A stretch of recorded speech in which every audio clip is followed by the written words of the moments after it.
Hello বন্ধুরা, welcome back. চলে এসেছি আরও একটা নতুন ভিডিও নিয়ে। একটা ইম্পর্টেন্ট নিউজ দিতে এসেছি। সেরকমভাবে কোনো বেশি কথা বলবো না বা এক্সট্রা কথা বলবো না।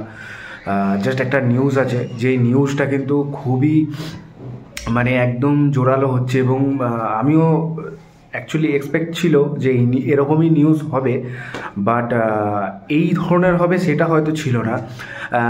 ইস্টবেঙ্গল কিন্তু একজনকে প্রায় মোটামুটি যেই দুজন বিদেশি কথা হচ্ছে, সেই দুজন বিদেশির মধ্যে একজনকে প্রায় চূড়ান্ত করে ফেলেছে। প্রায় বলা যেতে পারে একদমই প্রায় চূড়ান্ত করে, কথাবার্তা প্রায় সেরে ফেলেছে।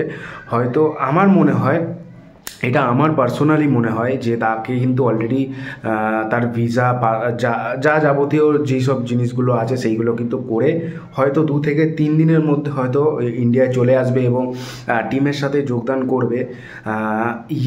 ইয়াগো ফালকের সিলভা যথেষ্ট একজন হাই প্রোফাইল একজন প্লেয়ার। বার্সেলোনার B youth, under nineteen, Tottenham, AC Roma, Valencia B, প্রচুর জায়গা খেলেছে। জুভেন্টাসের আন্ডার-20, আন্ডার-19 ইউথ, প্রচুর জায়গা খেলা। এসি রোমা একটা যথেষ্ট হাই প্রোফাইল প্লেয়ার। তার একটা সময় এমনও বাজেট গেছিলো 140 কোটি টাকার সমানে গেছিলো। সে বেসিক্যালি রাইট উইং খেলে, লেফট উইং এবং অ্যাটাকিং মিডফিল্ডার যদি খেলানো হয় সেটাও খেলতে পারে, বাট অ্যাকচুয়াল জায়গা হচ্ছে রাইট উইং। দেখার বিষয় যে ইস্টবেঙ্গলে কোন জায়গাটা খেলে। রাইট উইংয়ে, হ্যাঁ, রাইট উইংয়ে কিন্তু একটু প্রবলেম হয়েছে ইস্টবেঙ্গলের। লেফট উইংয়ে বিষ্ণু নাওরেময় সিং লেফট উইংয়ে ফিল্ডে যথেষ্ট ভালো খেলে, নন্দা কুমার লেফট উইংয়ে ভালো খেলেছে, বাট রাইট উইংটা একটু নড়বড়ে দেখিয়েছে। এবং ফালকে সিলভা যদি অ্যাটাকিং মিডফিল্ডারে খেলে তাহলে বোর্জা অ্যাটাকিং মিডফিল্ডারও আছে।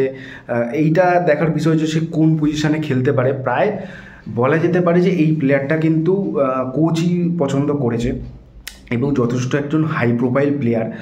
34 বছর বয়স, বাট ইন্ডিয়ায় কতটা সে মানিয়ে নিতে পারে এবং কতটা সে নিজেকে উজাড় করে দিতে পারে, তাই জন্যই সুপার কাপে কোচ কিন্তু তাকে দেখে নেবে। সেই হিসেবে কিন্তু তাকে সাইন করা হবে। এবং যেটা বলেছিলাম যে 6 কোটি টাকার কাছাকাছি তার মার্কেট ভ্যালু, কিন্তু এখন 2 কোটি টাকা। বাট তাকে কিন্তু সিজন হিসেবে না, বছর হিসেবে কিন্তু চুক্তি হয়। সিজন হয় আলাদাভাবে, বাট এখানে কিন্তু বছর হিসেবে চুক্তি হবে। 2 বছরের চুক্তিতে, 2 বছর না, মেবি 2.5 বছর এরকম সামথিংয়ের চুক্তিতে কিন্তু সাইন করবে। বাট অসাধারণ প্লেয়ারটার জীবন পঞ্জিকা লাগলো, বাট ইন্ডিয়াতে কতটা মানিয়ে নিতে পারবে সেটাই হচ্ছে দেখার বিষয়। আরেকজন সেন্ট্রাল মিডফিল্ডার আর্জেন্টাইন, দুজন আর্জেন্টাইন সেন্ট্রাল মিডফিল্ডারের সাথে কথা হয়েছে, বাট এইটাও হয়তো খুব তাড়াতাড়ি হয়ে যাবে, ডান ডিল হয়ে যাবে। আশা করি ভালো প্রপার ওয়েতে ইস্টবেঙ্গল চলছে এবং এই কোচ যদি আগামী 2 থেকে 3 বছর থাকে, এই ইস্টবেঙ্গল টিম আইএসএলের অন্যতম একটা সেরা টিমদের মধ্যে হবে, এটুকুনি আমার আশা। সাপোর্ট করুন, ইস্টবেঙ্গলকে সাপোর্ট করুন, প্লেয়ারদের সাপোর্ট করুন। আর জয় ইস্টবেঙ্গল। যদি ভিডিওটা ভালো লাগে তাহলে সাবস্ক্রাইব করে দিন, লাইক কমেন্ট শেয়ার অবশ্যই কিন্তু করে দিন।